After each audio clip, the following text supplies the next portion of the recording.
Hey everybody, I'm John Daly, and you're listening to Like a Farmer. Hey y'all, it's Pat. Welcome to another episode of Like a Farmer powered by Ag America Media.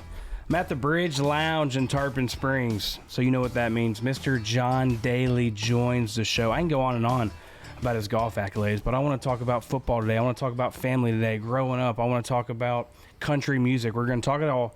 Two-time major champion, Mr. John Daly. John, I'm fucking pumped, man.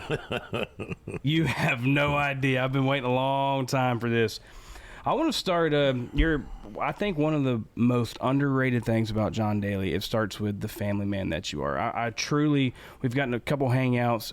You're a huge fan of your son. He's playing golf right now in Arkansas, junior. I want to start with that. How cool is it? Because y'all play in the PNC together. You get to watch him go to Arkansas where you went. You get to watch him, chase his dream in the golf world. How cool is that right off the bat? Oh, it's great. I mean, everybody asked me what's the greatest win I ever had. That was when me and Little John won the PNC over the majors and everything. I mean, one, to have your son or daughter, whatever, play the game that you love so much, and it's just awesome to watch him, how he's grown and how his work ethic is at the game.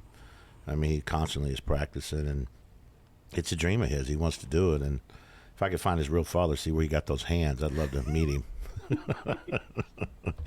How is it, the PNC, it's all, everybody, and I compare this to Tiger as well, and I'm super excited to talk about, the PGA, the TGL, all that stuff going on, but there's only a couple players that people want to tune in and watch play golf. It's Tiger Woods, obviously, and you're up there as well. Like, people tune in to the PNC, the majors, whenever you decide to play in that. Like, what keeps you wanting to play the game of golf? And are you still, is that still something that you enjoy doing? Well, it's tough. I was looking so forward to the Champions Tour and all that, but we do work a lot. We do play a lot of Pro-Ams, but that's not the point. The point is, ever since I got on the Champions Tour, I've never played one tournament healthy. I mean, I've had so many surgeries on knees, feet, shoulder, elbows, hands, you name it. So I've never been able to really be able to practice the way I want to practice, which I'm not a range practicer. I love to work on the short game, I can't hit 400 wedges from 100 yards anymore. I can't stay on a putting green and hit 500 putts, and because my back gets all bad, it's just like I'm still competitive, but I just wish I could get healthy to where I could really get my game back and be able to compete on that tour. When you think about your tenure on tour playing golf, you come from California. You're born in California. Why, and I can't talk about the Bridge enough. I mean, I'm giving a shout out to the Bridge. This is fantastic. The karaoke, I've been living vicariously through everybody's social media and them singing karaoke, but why is this home right now? Well, I mean, Anna, I've been with Anna, this should be 18 years, March 27th this year. So, I mean, like, I've been with her, and, they own a lot of rental properties. They rent to people, and, the Bridge, when I first met her, I'm not going to lie, it shouldn't even have been open. It was horrible. And getting to meet John Taffer and doing the bar rescue was amazing. Bar rescue did this, yeah, and they did a wonderful job, and meeting him, and it was always, Manny runs it. They call him Ice. He's the DJ for the karaoke. But Bill, this was like something he always wanted, and he always wanted to keep it going. And a friend of Manny's used to be a bartender, Lauren, wrote the letter to Bar Rescue, and Tapper found out I was dating Anna, and her, they owned the bar, and he says, yeah, we'll do it. And we sat out in the truck, and how he sees how everybody's working and doing things. It was amazing, and just the things that he gave the knowledge to our people that run it, and to the family, and what he did and his staff was amazing.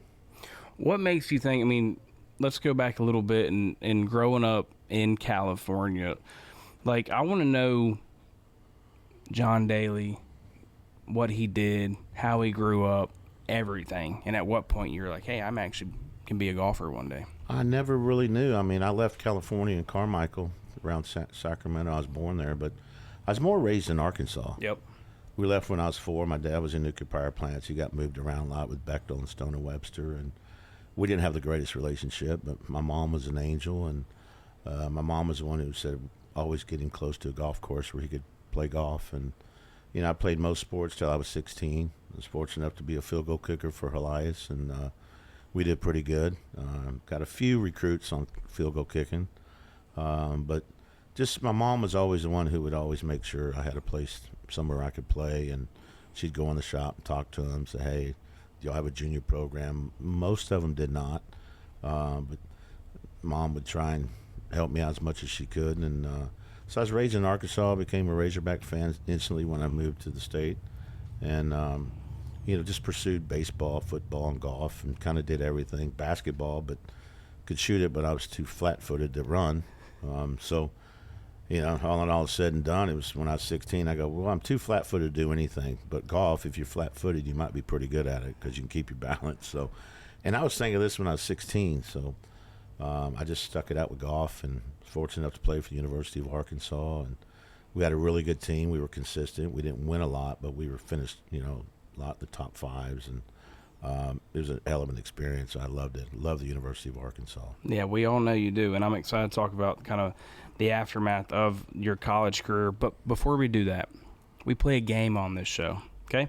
This game is called Give 'em the Boot, presented by Tecovas. Now, right here behind me. That's a great brand, by the way. They make great boots. I'm biased. I'm very biased when it comes to my boots, but Tecovas truly are. I think they're the best in the business. But this game right here, so I've got you a brand new pair of boots. Oh, man. Thank you. And how we play this game is there's 4 questions in this boot, okay? And you can give one of them the boot. You don't have to, but you can give one of them the boot. That means you don't have to answer it. But if you give one the boot, that means you have to answer the other ones. Okay. Give them the boot, presented by Tecovas, question 1. Is it in here? Oh, yeah. Well, you just came prepared, didn't you?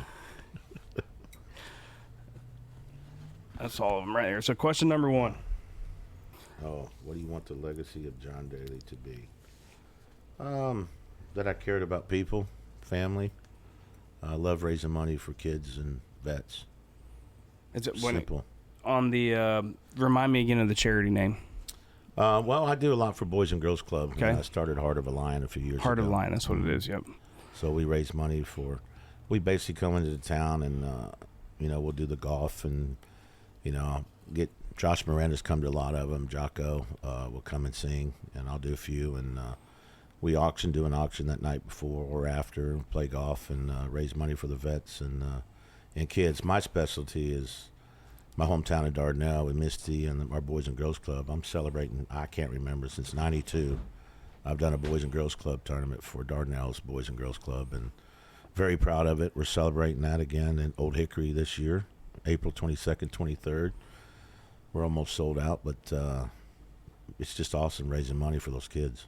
I started this show saying it's a very underrated thing about you when it comes to caring about family and people, and you just hit that on the head. 2-time major champion. It's very hard to stay relevant in the game of golf, and you've done it more than anybody. Maybe outside Tiger, we'll give him the edge. Tiger, yeah. But that is what I love about you, JD, is like you truly care about people. And my main goal to get you on the show was just like I want people to know who fucking John Daly is, and it's more than just drinking good boys and hitting the ball a long way. So thank you for that. Oh, you got it. Question number 2.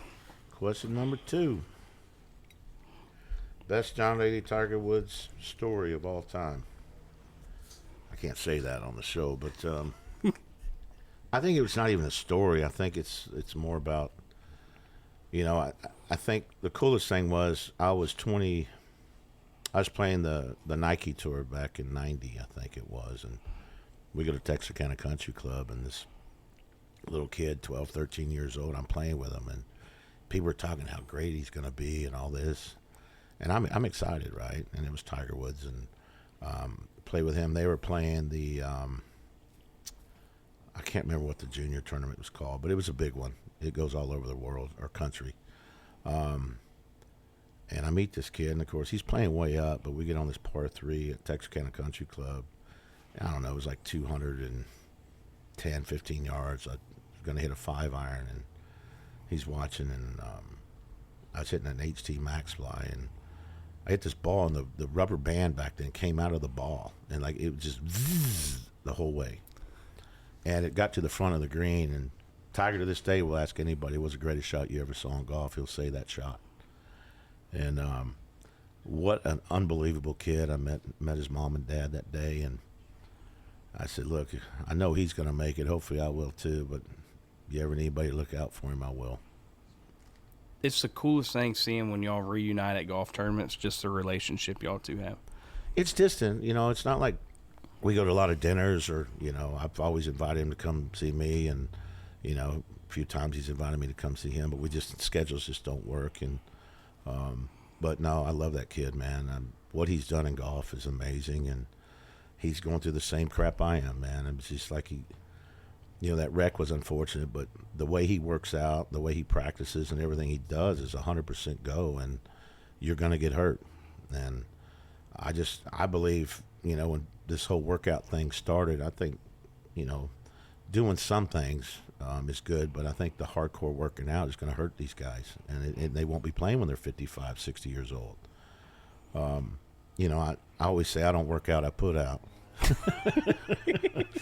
But and that's not an excuse for me not working out. I don't believe you have to work out that hard to play the game of golf. I think there's a lot of curls in these when you drink. That's building muscle, right? Cheers. But I just don't. I think working out, I think a lot of guys lose their flexibility. And so many guys are mechanical, too. They don't have a lot. That means their body's not equipped to taking the club back as far as I can, or not fortunate to be as flexible as I can, but they work strenuous on the game and getting their swing into exactly the way they want it. But I think working out, hurts a lot of these guys. I really do. So what was your go-to workout routine when you were playing golf at the top? Mine was just practice wedges and chip and putt all day long. I could do that all day long. That's all I did. People say, I don't practice a lot, but they don't know. When I get to a tournament, if you're not ready, you shouldn't have to practice as much. You should just kind of just get warmed up, basically. And a lot of times I won't even hit a ball. I'll just go to the putting green, hit a few chips, and go. But that's my mentality. And you got to understand, playing with these guys when I came out on tour, it was like, hey, let's go out and eat, have a few drinks. We play golf, practice a little bit, and we can start drinking. That's the way golf was played when I came up, and until the 96, 7, 8, whenever Tiger came out and the workout stuff started. Well, yeah, it's too late for me. What am I going to do, bulk up and look like, what, Mr. Olympia? Hell no, I don't want to do that. But, and it was a fad, and it stuck for a long time, and that's what the kids do. Yeah, they hit it a mile and stuff, but what happened was that I've seen is like these kids would rather go to a driving range, see if they can hit 350. But that's great. But can you chip and putt? And, when I retire from this game, hopefully I live long enough, man, I'd love to help these kids with short game. Because I feel like I got the feel for it, and I can work on mechanics with it too. And, and that would be something that I could really, really give back to the game. Tougher on amateurs, because especially unless they're beginners. But if an amateur's set in its own ways, yeah, you could teach them. You could teach them a few things, but more or less for me, I'd like to teach professionals, help professionals. We ask the question a lot when it comes to basketball, the whole MJ and LeBron thing, but I'm glad you were very informative, educational when it comes to the game of golf. Do you even compare Tiger and Jack? Is that kind of what you would say? Okay, you have to choose one of the two. I mean, who in your opinion would be greatest of all time? I think you choose in generations. I don't think you can choose one over the other. I think Jack is the greatest all-time player because of his record, but I still think Tiger is the greatest player of all time. And the reason I say that is no disrespect to these guys that won all these majors back in the day, but look where Tiger, every guy when Tiger came out could win a tournament. When Jack played, he was playing against 12 to 15, maybe 20 guys. And I'm not disrespecting it, it's just the record will show. If you look at all the winners back in the day when they were winning, it was, Jack, Arnie, Watson,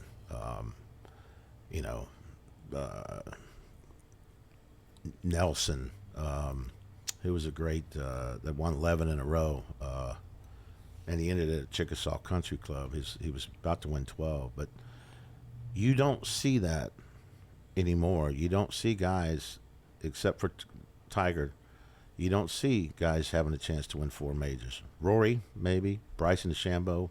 Scotty, maybe, but nobody's close, and that's why these guys, I think, won 8 majors and 15 majors and whatever Jack won. You're not going to see that in this day and age because everybody can win when they tee it up now. Spot on. It's just incredible how great these kids are coming up. And, I think a lot of them, what I learned from Fuzzy and Hubert Green and Watson and Palmer and Jack is they cared about what was coming up. These kids are so good, they don't have to. I'm sure they idolize people, but I don't think they idolize players back in the day like we did. Like, I was so nervous meeting Jack Nicklaus. It was unreal because I idolized him. I learned how to play golf because of him. On a Jack Nicklaus golf lesson tee, a cartoon on Golf Digest back in 70 or whatever it was. I just looked at the cartoon. I was 4 years old. I was looking at it. Okay, he grips it interlocking. Take the club outside to hit a cut. Take it inside to lay your legs.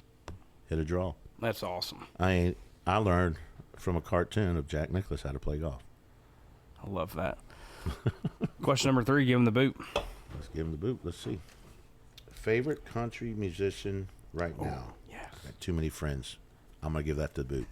I got too many friends. I can't do that.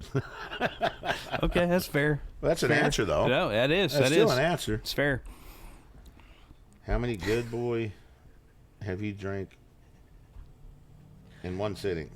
Well, I got some people here. Probably, I'd have to go with Jason Rashley, Porch Talk at Old Hickory. Probably 60, 65 in a day. Of these? Yeah.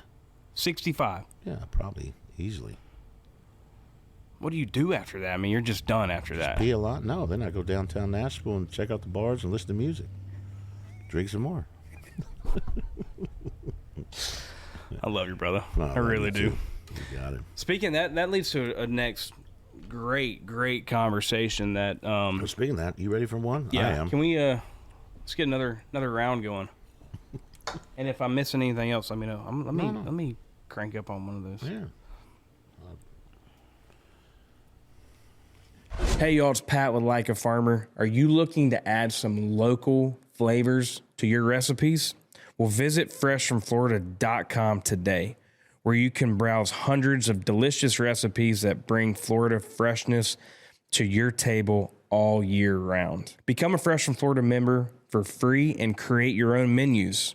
Save and send your favorite dishes and get exclusive access to monthly newsletters packed with fresh local recipes. I can promise you, you will be a favorite in your neighborhood. From the Florida fields to your fork, year-round freshness and flavor are just a logo away. Fresh from Florida, there's a sunshine in every bite. Hey y'all, today's episode is brought to you by Ag America, your go-to financial partner for all things agriculture. As the largest independent financial firm dedicated to rural America, Ag America is changing the game when it comes to ag lending and leveling up finance options for farmers, ranchers, and landowners across the nation. And I'll let you know a little secret. The thing that sets this company apart from the rest is the people. They understand firsthand the unique needs of American farmers and ranchers because many of them grew up on farms themselves. They take a farmer-focused approach to finance, prioritizing relationships over transactions to help you build a stronger financial foundation for you and your family. So whether you're looking to buy land or secure working capital, Ag America has your back. Visit agamerica.com today to learn more and see how they can help you achieve long-term financial success. Because when farmers thrive, we all do. So that leads me to my next question. I'm glad you brought up Nashville. It's been a passion of yours for a long time too, is country music. How, and I go back and forth on this. I think a main reason why we started this show is because there is a lifestyle that is coming into this world. It's like people want to listen to country music. People want to wear cowboy boots. People want to drive a pickup truck. They want to, be outside and learn to hunt and fish. And Nashville's kind of been the home of that. What are your thoughts on today's country music? I mean, we've talked about it multiple times. I mean, you've heard country music for a long time, and there's new kids coming in the game. I mean, the other day we were at a Gavin Adcock concert, and that's different than a Zach Top concert, and they're both awesome. I mean, what are your thoughts on it? I love where country music's going. I mean, if you, it's more like, it's almost kind of like Southern rock, and some of the songs are more like Southern rock, which is fine with me. I'm the old country, like, and these songs that kids are singing now, it means a lot, you know. And Willie Nelson told me one time, I asked him to do a song with me. Never got out. It was called My Life album. I did it all for Make-A-Wish, and I went around Arkansas, did 7 shows. The first 2 were flops for me because I've never done it before. Couldn't remember the words. You know, I thought I could go in there. I thought I knew the songs, and I didn't. You got to rehearse. I mean, you got to practice this stuff. My vocals were horrible. The 3rd show, I kind of got into it, and but Willie always said, man, writing a song, singing a song needs to mean something to you before it's going to mean to anybody else. And that has stuck with my head forever. If it doesn't mean anything to you, don't sing it. And that's what scares me a lot about some of the country music, a lot of the music out there right now. I'm worried that I don't want any of my friends singing a song if it doesn't mean anything to them.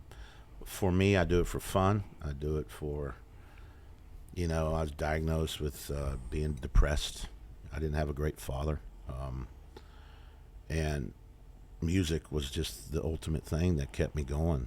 And but I've always believed I'm not a great singer, but when I sing a song, it's going to be from my heart, and it's going to mean something to me. And for me to do music, I can't touch base with all my fans. I can't have a one-on-one conversation with all my fans because I will brag on them. I have a lot of them. You know why? Because I love them and I care, and they care about me. It's about the only thing I'll ever brag on. But my fans have been loyal.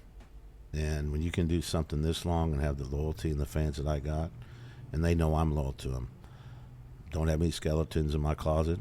I've always been honest with them. When I screw up, I screw up. And my mom always taught me that. If you do something wrong, just tell you did it wrong, you know, and move on. But music to me is like, that reaches out to my fan base. And a song may hit something, and then, okay, cool, I could ask him that question, but he answered it in song. And I love doing it. Ain't great at it, don't care. I just know it keeps me out of trouble. Let's put it that way.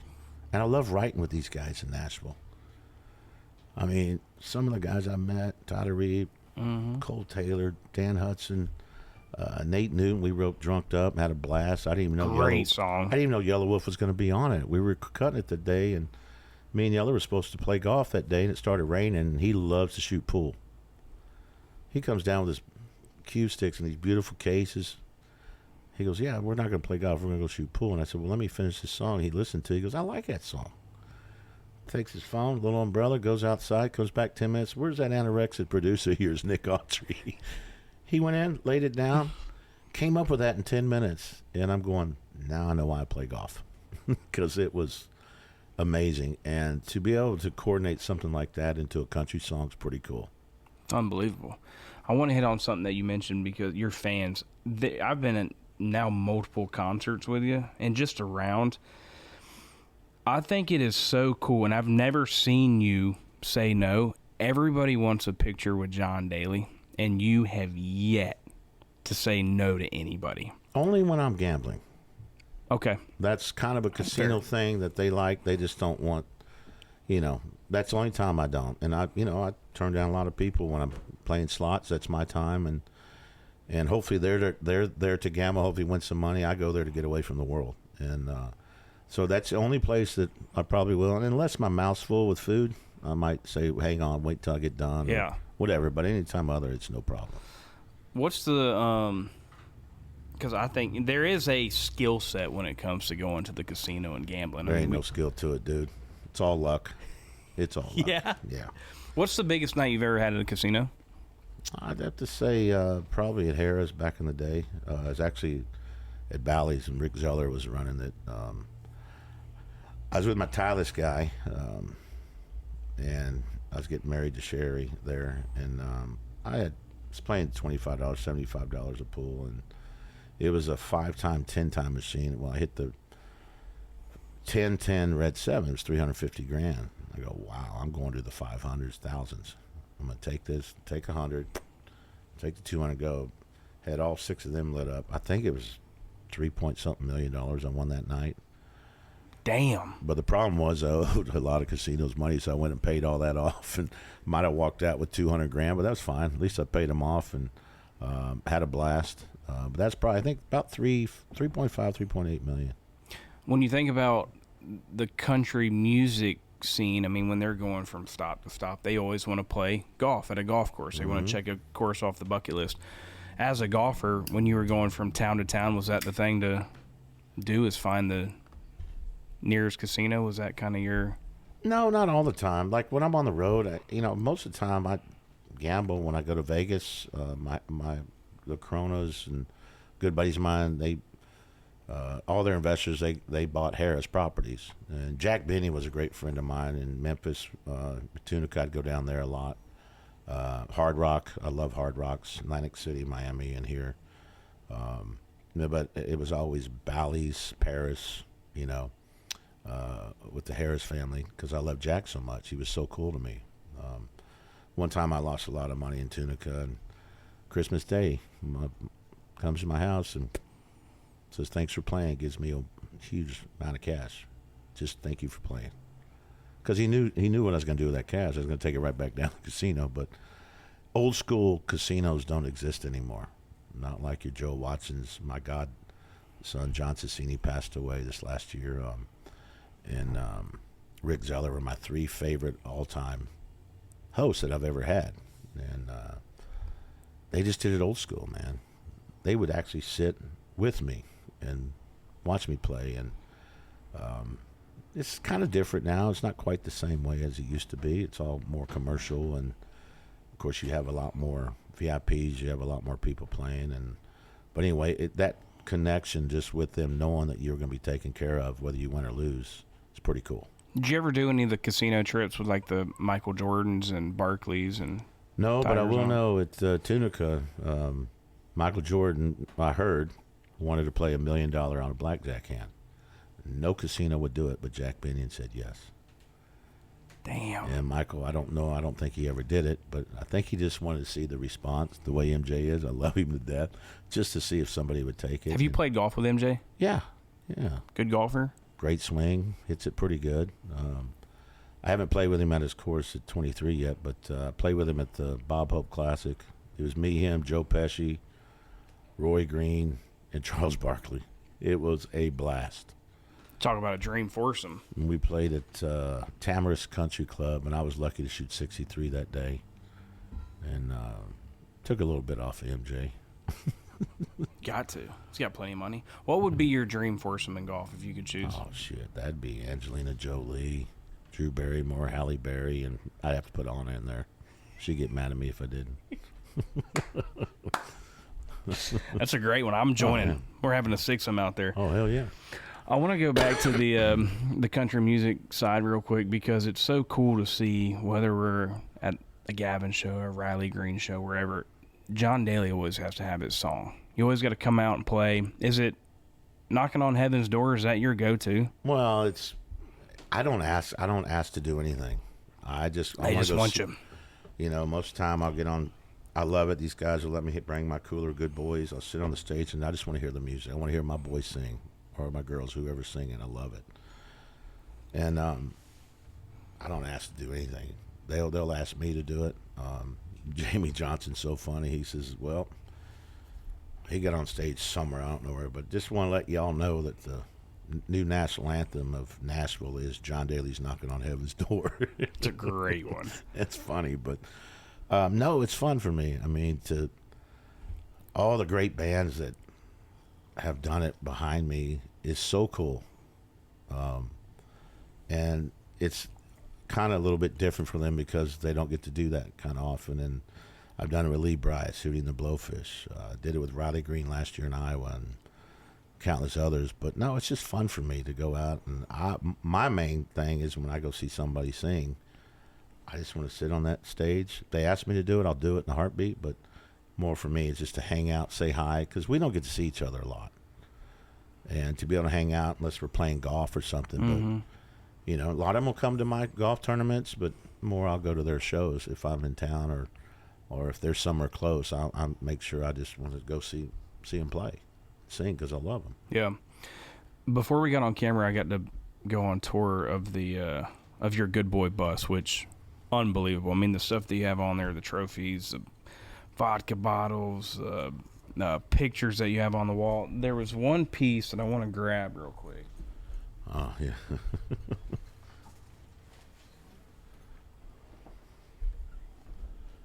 This thing right here. Here, hold that, will you? Yeah. So, the last time that we all got together on a golf course, I thought it was really cool, was we were at the Old Hick Blue Otter golf tournament, and our boy Gavin Adcock was playing. And you just sit there and you FaceTime. Now, 47, President Trump. That's Daddy Trump. Always be Daddy Trump to me. Daddy Trump. How... And listen, I'll be honest with you, JD. I mean, my thing is, when you think about what we're doing and what I'm trying to raise awareness to, I want to storytell, but I want that word right there, farmer, to be the most popular word in the world, because we don't talk about it enough. I mean, at the end of the day, bipartisan, I don't care if you're Democrat, Republican, you need to eat, and you need to understand who's growing your food. And it don't matter if you turn on Fox, CNN, MSNBC, we don't talk about agriculture enough. We don't talk about the farmers enough. We don't support them enough. That being said, it's really cool to see the relationship that you have formed with Daddy Trump. I mean, where does that even come from? 1992, he flew his helicopter in. It was a tournament in, I think, Massachusetts, and he wanted to play in a Pro-Am with me. And we had a great day. I think Bruce Fleischer won that year. It was the tournament didn't last a long time, but it was a great golf tournament. And we get done. Daddy wants a Diet Coke and a cheeseburger. So we go sit on the back porch, and we sat there for 2-3 hours.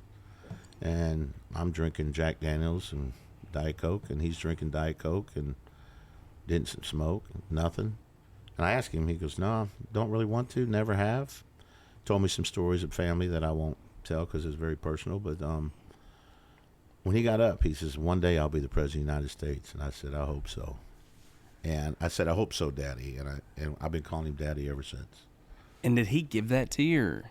So Frank and Kurt Webster do a lot for Daddy Trump's merchandise. And Frank was down in, Mar-a-Lago, and Daddy was signing all these guitars, and it's from the Ibanez family, I think. I'm pretty sure it is. But he drove from Mar-a-Lago and drove it up to Nashville. I was sitting on the porch. He said, I got something for you from Daddy Trump. And I said, that's cool. Like his guitar case, I go, oh my God, what's this going to be? I think they made 1,300 of them, and he gave 300 away. Or I don't know if it's that many he's giving away, but I got the 5th one. It's unbelievable. And, it's pretty cool. It's a great playing. I've had a lot of people play it, and I wanted to see how really good it is, because I can do a little bit of rhythm. I know enough to write a couple songs, but I'm looking at Gavin Adcock, my other son. Which you have a bunch of those in the country. I have tons of those in Nashville and all over, but it's cool. Makes me feel good. I mean, when Jelly Roll calls you Daddy, you pay attention. I love that guy so much. But anyway, he played it, and I thought I'd FaceTime Daddy, and I hadn't talked to him in probably a week. So FaceTime, he answered, and there's 30, 40, 50 people on the porch, and I said, Daddy, look who's playing your guitar. He goes, who is that? And I said, it's another superstar coming up, and that's Gavin Adcock. And he calls me Daddy. He goes, well, he's calling you Daddy, then he's in the family. He's in the Trump family then. So anyway, he's playing it, loved it, and I guess Gavin put it out there on social media, and it blew up. Not our conversation, just the fact that it happened, but it blew up like you couldn't believe, and it was just one of those awesome moments that, spur of the moment shit is so much fun. Some of the greatest things happen on spur of the moment. I couldn't agree more. Like writing a song on spur of the moment. We wrote Drunked Up, me and Nate Newton, his buddy Mark. We wrote that in like 30 minutes. And because what was the surrounding, what was the setting there on Drunked Up, the song? Like I was already drunk. Yeah, okay. and Nate came in and he goes, hey, let's write something about golf. I go, nah, we're writing something about Drunked Up. We're going to write Drunked Up. And we did in 30 minutes, And it was a fun song. It was pretty cool. Put my little Colt Ford voice in there. When Colt heard it, he goes, damn, JD, you should have got me on that. I'd never even thought about it. I should have. But Colt was going through some rough times, and probably couldn't have done it anyway. But anyway, it was just spur of the moment, drinking, having a good time, writing a fun song. Love that. Have you talked to Trump since he became 47? Yeah. Just Those wished him well. And common similarities. That Diet Coke button that he added to the desk, I mean, that's got to be one of the all common denominators there. It's a love for the Diet Coke. He drinks probably more Diet Cokes than I do, which is pretty amazing. Because you're, what, 20-something a day? Used to be. Now I drink the good boys. Yeah, that's what I want. So I will say you've got my whole team now at the moment drinking Good Boy vodka. So let's talk about that. I remember the first time, I think we might have been with RG. We were on the bus, and no carbonation. No carbonation, gluten-free, no additive sugars, and only 95 calories. We got raspberry, peach, blackberry, and we got the lemonade. Got them all right here. Was this the first of that kind, or was it? Because the seltzer game has gotten so saturated. I mean, everybody's getting into it, but it's those a types. fad. Yeah. This won't be a fad because this tastes great. Alcohol isn't really healthy for you, but this could be one of the healthiest ones. Gluten-free. Whatever that means anymore. But, no, it's just a great drink. I think there's a couple others out there that might do it, but I've tasted them, and there's nothing compares to this. We're in 38 states. Well, 39, 40 now, so... We just got New York, which is great. I think we're on the verge of Pennsylvania. I'm not 100% sure, but yeah, it's out there. And Breakthrough's been wonderful. Southern Wine's been wonderful. All our Anheuser-Busch, a lot of local distributors. We got some smaller distributors, which are gung-ho over it in some states. And I just want to thank all of them for, supporting me and the Good Boy family. And we got great product. And if great product sells, you're going to keep selling it, right? They're unbelievable. We're killing it, and I love it.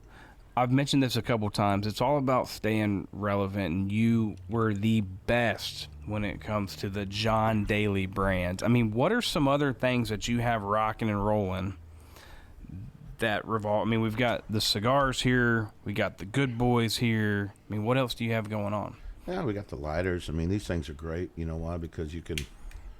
most people, we do have the torch. People smoke cigars. You don't want to put this in your pocket. No, I get and it. half my friends always, when these all came out for cigars, they don't put it in their pocket. So Mark Hopkins is a genius. We're in Walmart's, parts of Circle K. We're kind of everywhere. I don't know every store we're in, so I don't want to get mixed up on what it is, but they're not expensive. And you can, if you're a cigar smoker, even this little Bic thing right here, I mean, boom, it's a torch. They're all torches. And you can light your cigars and cigarettes. And cool thing about these is when it's real windy playing golf, they light. And Dude just needs to have a commercial on him right now. well, we're killing it, and our cigars are great. We're made in Dominican Republic. Joe Bonanno and his boys out of New York. This is just a short game. Ran out of the long games. My buddies take everything on my bus. But we call the short game a long game. And you know what we found out? Most people like a cigar that kind of burns really strong at the beginning, medium out in the middle, and then strong at the end. So Joe and them have done a great job. Him and Jason, the team that we're doing this with, and we're having fun. On the golf, and I love having you've been around it. You just have. I mean, from not just the game, but the players, the strategy, the ideas that the tour comes up with. You had PGA, and then you had LIV. I want to know kind of what your thoughts were on that, and then I want to hear about this new TGL now that we're a few weeks into it. The TGL, I unfortunately haven't paid attention to it much. I don't even know what it's really about. On the LIV and the PGA Tour, I think if both sides just would have got together, you're only looking at 14 events. And the way I look at it, we were allowed 6 releases on the regular tour, so what's 8 more? I always think, let them play. Golf is a world game anyway. And if you can combine them, then I think golf would even be stronger. Because I hate the fact that people had judgment on our guys going to the LIV. Somebody offers you $150 million. You know, what is it? You're born, you live, and you die. If somebody offers me $150 million, that's taking care of my family. That's what you're born for. To make money, if you have a family, to take care of them, right? Not saying the PGA Tour would do that. They do it, but in our retirement, it's pretty good. But not on a one-time basis to only play 14 events. You get $150 million to play the LIV Tour for 4 years on these contracts? I'm in. I'm sorry, I have to do it. What was the biggest check you made on tour in one weekend? I think when I won San Diego, it was, I think it was 800 and something thousand was the biggest one I ever made. But when I won the PGA and the British, didn't add up to over 450 grand. Yeah, I think it was 234 for the PGA. Damn. 125,000 pounds, which was what, 250? Might have been. It's not like that now, though. I mean, it's. You win a major now, I think it's $3 million. You know, so. But for me, I just wanted to win. I mean, the money's great, but you know, when you do something like that, I made plenty of money off the course. So. But no, I think hopefully it's going to come around where I think the DP Tour and the LIV, they're letting their players play now. Mm-hmm. I think they just gotta talk. I mean, it's, you know, Jay Monahan's going to go play golf with the Prince or whatever, Saudi Arabia. Why can't our guys play on their tour? Sure. I mean, like, he's playing with them. And that's no disrespect to Jay, but maybe they're talking about something they can do, maybe fix the problem. But golf's too big. Golf's too much fun.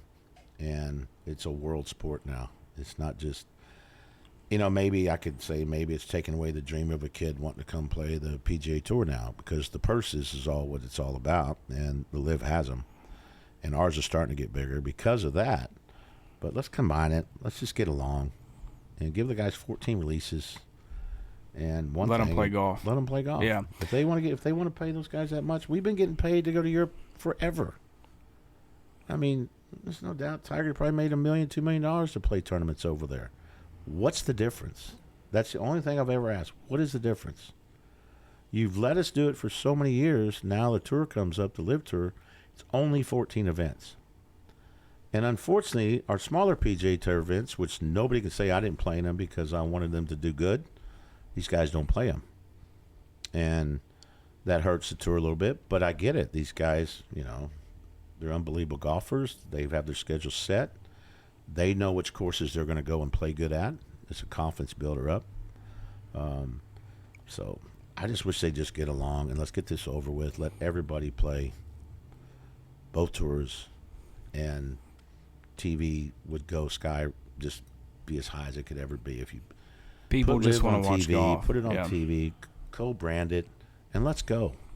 And you mentioned something which is interesting because we're seeing it on the same of this lifestyle. The golf's lifestyle continues to get more popular. Golf influencers, I mean, shit, those are people's jobs these days. Yeah. Don't you just love seeing the game of golf continue to rise? I do, and no disrespect, I love the guys that are playing now. You know, Scheffler and all the guys that are playing great. But I want to see my son Bryson DeChambeau. I want to see my nephew Brooks Koepka. I want to see Dustin Johnson. I want to see my guys on TV like I used to. I played with all of them. I love them, and you know I can go on YouTube and watch it. But you know, I want to see those guys play. And what's funny, look at Koepka and look at Bryson DeChambeau. DJ hasn't played as great. Phil Mickelson hasn't played as great out there, but well, DJ's won a few. But anyway, they're not getting. They've lost their recognition, and it kills me because they're such great guys and such great players, and they've all won majors. Why take away major winners? Come on, bring them back. Let them play the PGA Tour. Let them play wherever they want to. Let them eat. Let them eat. Let them have fun. Love that. You mentioned earlier the money on the golf course. When you win, that's great. These brand deals off the course are unbelievable. You made a lot of money doing that.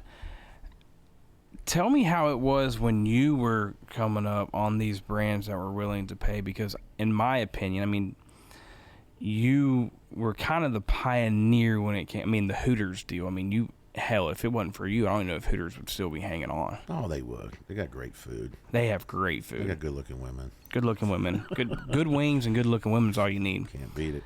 How was that when you were? Because how old were you when you got the Hooters deal? That was 01, so 24 years ago. So 24, 5 years ago. And that relationship's still rocking and rolling. Yeah, you know, and our office is right at the original Provident, right by the original Hooters. We have a blast. My JohnDaly.com, my merchandise I sell out of there. Dan's been unbelievable, and now CJ does a lot of my stuff too. But golf gave me a name, the Lion, that has been a great brand for me since '97. a buddy of mine, Ronnie, did the logo, the swing logo, and then I came up with the face logo and stuff on it, and the eyes and everything. It's patented 5 different ways, but anyway, it's been a great brand. The head covers, T-shirts, hats, for all these years, it's been unbelievable. And we go to Augusta, Hooters has us right there, and I'm telling you right now, from about 12 o'clock till 8 o'clock, it is busy. We sell a ton of merch, and we have a blast doing it. And I don't know if you will ever see this again because there's so much restaurants coming up, but when you want a chicken wing, there's nothing like an original Hooters chicken wing. No. It's the best. Yeah, it's the best. It's consistent. It's just consistent. Every time you go to Hooters, it's going to taste the same way. It doesn't matter what Hooters you go to, and that's what I love about Hooters. We talked about this earlier, and I want to know, and man, you mentioned it before we even hopped on, like, you've been on a bunch of podcasts before, and everybody has their notes and this and that, and I'm just somebody that I love storytelling, and I just want to get to know the person across the table. We're in a time where this lifestyle, which I love to celebrate, and you're seeing it in golf too, of people want to wear cowboy boots, people want to drive a pickup truck, they want to listen to country music, they want to be able to learn how to hunt and fish. I think COVID played a big part. I think Yellowstone played a big part. I just think it's cool.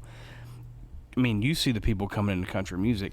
Why do you think that is? This lifestyle that you were, I mean, it's what built you. I mean, yeah, you might have been born in California, but you were raised in Arkansas. You want to talk about FCC fucking football. I mean, you are Mr. FCC football. Why is this lifestyle getting so cool again? Because people have dreams. People are dreaming again. Like, I look at a young kid trying to go up, play golf, and win majors and be on the PGA Tour. But I go to Nashville, I go to Tootsie's, I go to Kid Rock Juke joints, I go to Losers, I go to the bars where guys and girls are trying to make it in the music business. It's just like playing the mini tours back in the day, trying to have a dream, get out there, get on radio, have a #1 hit, and make it big like all these other guys have done. And every one of those guys, your Luke Combs, your Jelly Roll, look what Jelly Roll went through in life, man. I respect that guy so much for what he's been through, and he sings about it. Think about how many people that's helping. That's why I love him even more, because he sings about it. He remembers where he came from. I think a lot of athletes forget, a lot of singers forget where they came from. They forget about those hard bars that, maybe people threw shit at them or didn't like them. I mean, look at Morgan Wallen. He got kicked off The Voice. He should have won The Voice. And look at him now. Probably #1, #2 on the road right now. God bless him. He didn't give up. And the only way dreams come true is you got to go through the hard times. And I did it in golf. Boy, did I ever do it in golf. Trying to raise money for me because we didn't have any. Trying to play the PG Tour, the Hooters Tour, trying to pay that $500-800 fee was a lot of money. And if you didn't finish in the top 3, you weren't making any money. And I respect it, and I can't go to every golf course and see a young kid try and make it, but I can go to Nashville and go to places and see these young kids and people trying to make it in music, and it reminds me, I go back home. I still have a place in Dardanelle. I own my golf course I grew up on because I always want to remember where I came from. And I think most of the country guys see it. Like Todd Farr is going to play at Tootsie's February 15th. Band's going to play 3 hours. He's going to play an hour. We're hoping to throw some good boys out, but we're going to throw a bunch of trinkets and stuff out to the crowd there. And, one of my best friends owns the bars, him and, Steve Smith and Steve Ford are my 2 best friends and bar owners in Nashville. And, they treat me so well, and that's why I go there and I drink there, and they put the good boy in there, and it's kind of like a family. But for Tyler to do that, that's cool. Most singers need to come back. That's deep, man. Well, it is, and I just believe you got to go back to the roots. Even when if you have a problem writing a song, or you got a problem with your golf game or something, golfers go to the range. Well, maybe this music ought to come back and go play at Kid Rock's or go play at a local bar wherever in Nashville. Like what Eric Church did when he opened up Chiefs. He did it for the business, but he was there. You know, that's coming back to Nashville and doing something. I think Jelly Roll's fixing to open up his new bar. I'm sure he'll play a few. Mm-hmm. But that's still coming back to the roots of what you dreamed of doing. And now these guys are so big, they got their own bars, which is great. But it's cool that they will come to their bar. You know, Roddy Green. God, I love him. He calls me daddy. You know, Duck blind. turn winners into duck blind. And that's a smart move on Steve Ford's part. I love the way they combine losers and duck blind. Yep, me too. Old winners, because winners was the only one that served the food.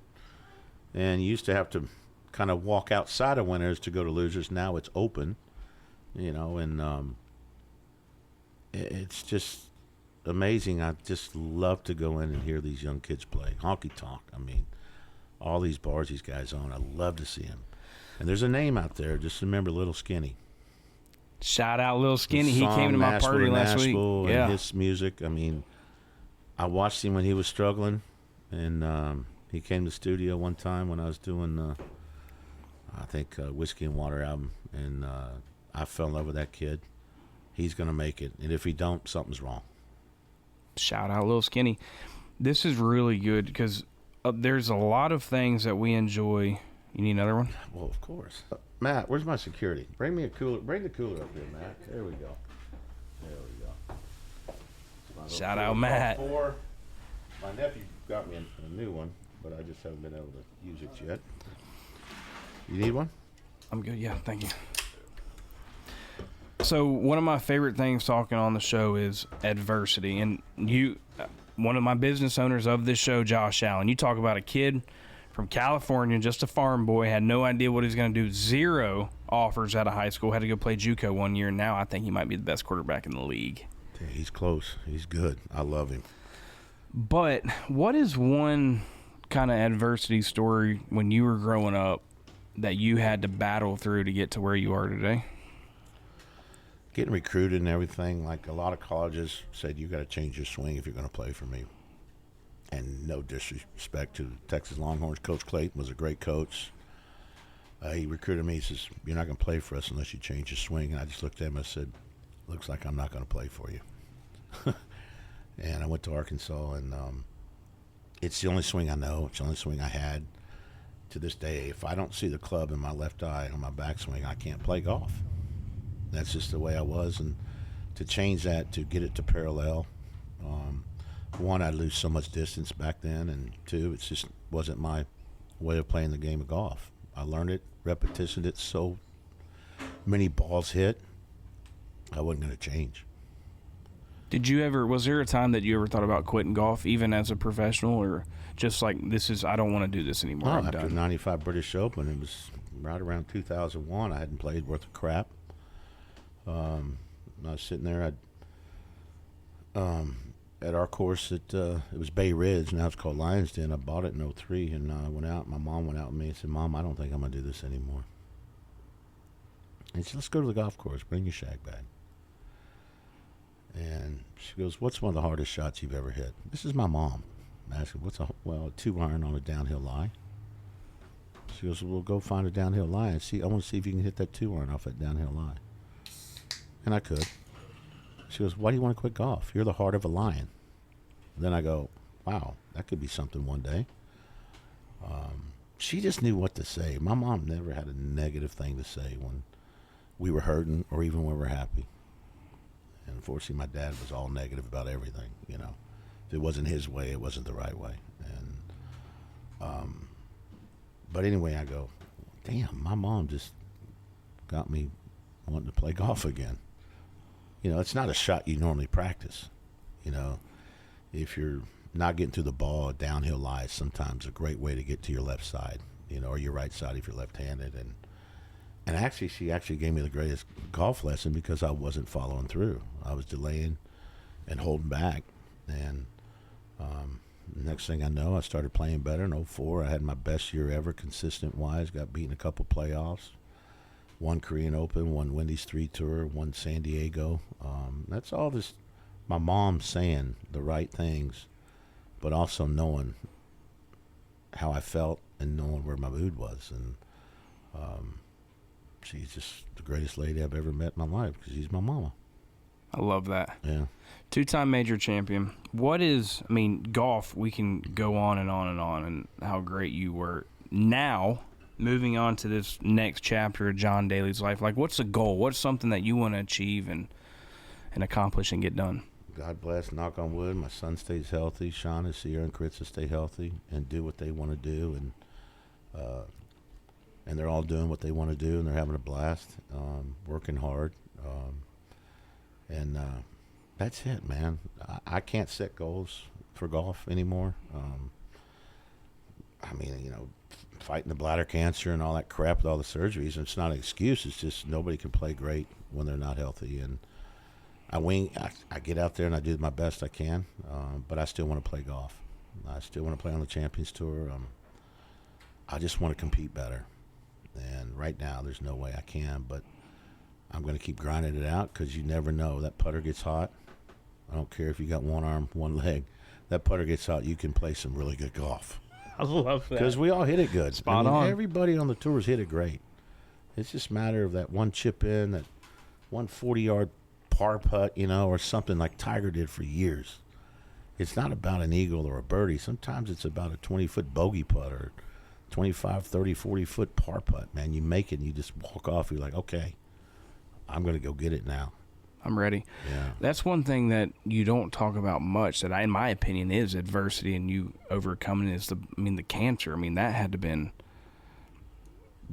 something. It was scary, I was peeing blood, puking blood, and it was scary, and I didn't know. I thought my back was killing me, and I didn't know, and I went in, and Little Rock, Shauna took me there and just got a checkup and everything, and on my back, and then was a neurologist. The doctor saw it, goes, you got to come back. I was fixed to go to Hooters, get some wings in Little Rock, and he called and said, no, don't eat anything. I got to get you back over here. And I go, why? Well, you have cancer. You got bladder cancer. And I go, well, what else could happen?